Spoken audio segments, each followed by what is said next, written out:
Well, Eddie, forget what you were told as a kid, OK? Forgotten. All right, good. That's the advice when it comes to some of the most common healthy eating tips. This morning we're busting the top 10 food myths with clinical nutritionist Sarah Dilorenzo. Good morning to you. Good morning, Sarah. Good morning, We have Basil. quite the spread here. We'll get to that in a moment. But first, what are the most common misconceptions about this?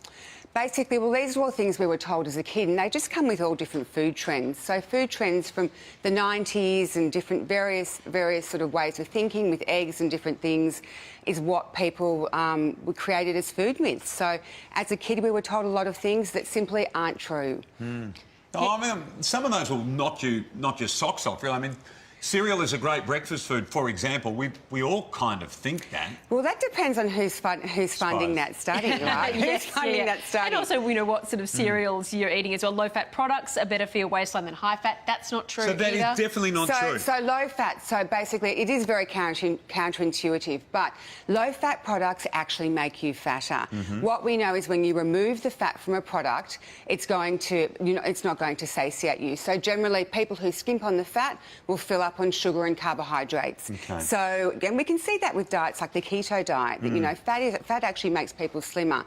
So yeah, that's an absolute myth that low-fat products are higher. But is that just because of that lack of discipline following that? It's because you're hungry. You don't get satiated. Fat keeps you full, so you're not. You definitely, if you have a full-fat product, you're not going to be hungry in an hour. You get that nice slow release of energy. So that covers the milk. So definitely choose full cream over low-fat if you Absolutely, can. 100%. Yes. Cereals. What's good in this department? Okay, so when we look at cereals, so the myth was breakfast cereal is a fantastic option, right?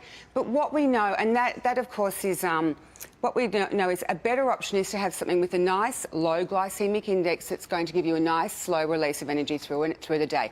Eggs, as I've got here, which you can try, Basil. I've got some yogurt with some berries. Good, your protein, your fibre, your good fats. Breakfast, so glycemic index is a range over 100. The higher the glycemic index, the quicker it is absorbed and processed and digested. You're going to be hungry in about an hour. Something like a Greek yogurt has got a glycemic index around 11. All breakfast cereals sit around 70.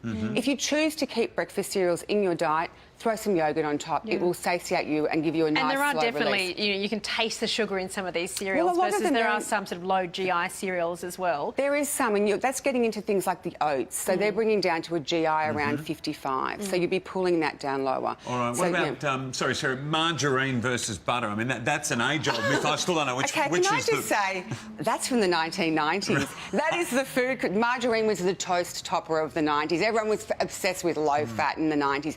That is so not true. Margarine, it's highly processed. Historically, it contains trans fats. Trans fats are bad for our cholesterol. Butter is a concentrated dairy fat. It's a wonderful product that should be had in moderation in its form, and it is delicious. And that is a myth. Another myth was that oil was bad for you. I remember that as a kid. Now I'm really showing my age, but I remember that oil was bad for you. No, it's not. 2 tablespoons of oil, especially something monounsaturated olive oil, is amazing. And then moving into yogurts.